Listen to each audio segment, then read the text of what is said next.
Berdasarkan data dari Dinas Kependudukan dan Catatan Sipil Kota Palembang di tanggal 17 April 2019, bertepatan dengan hari pencoblosan ada 1.643 warga Kota Palembang yang usianya memasuki umur 17 tahun. Warga yang usianya telah memasuki umur 17 tahun boleh melakukan perekaman data sebelum tanggal 17 April agar bisa memberikan hak suaranya saat pemilihan nanti. Kepala Bidang Pelayanan Pendaftaran Penduduk Dinas Kependudukan dan Pencatatan Sipil Kota Palembang, Sahlan Samsu mengatakan, angka tersebut diperoleh dari database kependudukan. Sebanyak 1.649 orang tersebut bisa merekam data untuk KTP elektronik sebelum pencoblosan. Namun proses pencetakannya belum bisa dipastikan menunggu keputusan dari pusat. Berapa banyak Pak untuk jelang Pilpres ini Pak?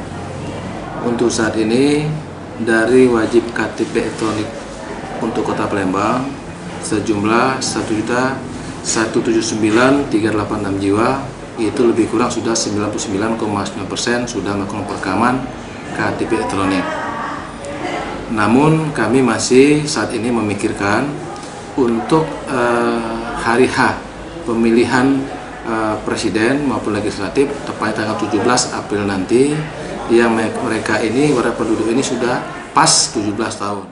Discapil Kota Palembang sendiri sudah mengirim surat ke kecamatan maupun kelurahan agar warga yang masuk daftar 1.649 orang tersebut merekam data KTP elektronik. Discapil memfasilitasi perekaman seperti biasanya, serta tidak memprioritaskan secara khusus 1.649 orang tersebut. Pihaknya hanya mendorong agar mereka segera merekam data.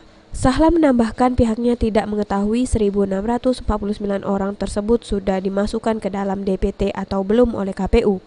Pihaknya hanya bertugas membantu KPU dalam menyiapkan data kependudukan.